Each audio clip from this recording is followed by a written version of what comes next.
Welcome everybody to Forza Motorsport 6, and today we're dealing with the 2015 Porsche Cayman GTS. Now, despite this car being a more track-focused version of the Cayman over previous versions, it's still got the creature comforts you'd expect on a road car. For instance, it has a boot at the front, which granted isn't massive, but it's certainly big enough for a couple of bags, and a boot at the back, which granted means it has to cover up the engine, but still makes it practical nonetheless, though I would have liked to seen the engine anyway. But yeah, it's got a 3.5 litre flat 6 engine producing 340 horsepower and 280 pounds-feet of torque, which is pretty decent, and the fact that it sounds great, which I'll show you now, helps as well. And it revs to more than 7,000 RPM to boot. Sounds a lot better on the track though. And yeah, being a more track-focused version, it's got better handling than an ordinary Cayman. It's lighter than an ordinary Cayman. It weighs 2,965 pounds, and it's also quicker than an ordinary Cayman. But yeah, to really get that into perspective, you have to take this out onto the track. So yeah, I'll see you when we get there. Welcome to Sonoma Raceway Short Circuit. We're going to take this car around on the first lap and talk through it on the second lap.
So, besides the handling and the practicality aspect of this car, this is also a really well balanced car thanks to the fact it is mid-engined and it is relatively light, being lighter than an ordinary Cayman as well. And the engine itself is absolutely brilliant, quite frankly. It sounds amazing, quite frankly. I'm never normally a fan of certain engines from Porsche, but they've gone above and beyond with this, and it's also good in terms of acceleration and top speed. Up to 64.3 seconds and up to 109.9 seconds, and it will do 178 mile an hour. Though here is the problem, it's clearly not as fast as it could be, considering how fast they have made cars before with the Carrera GT, the 918, the Turbo 911 Turbo S, etc. You just know, well, this could be faster, but the reason it isn't faster is because then it would be faster than a 911, and that's a big no-no in Porsche land. So yeah, it just feels like a stopgap between the Boxster and the 911 really, and that's a shame, because this car could be easily faster, could be even lighter, which is something I'd be grateful for. If it was lighter, I wouldn't mind the fact it's not as quick as a 911, because then it could be even better in terms of handling.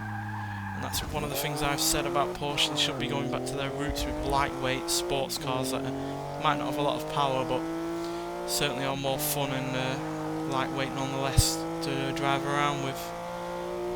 Plus, I'm also a fan of the looks, quite frankly. I know it's a cliche and everyone's said it before, but it does look like a Boxster with a roof. But I'll go one further and it looks like a Boxster with a silly hat.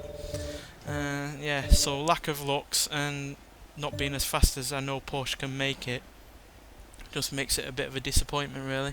No doubt that it's a great driver's car, but in terms of actual desirability and engineering prowess, when you know they could do better, is just a bit of a shame really, and a bit of a disappointment overall.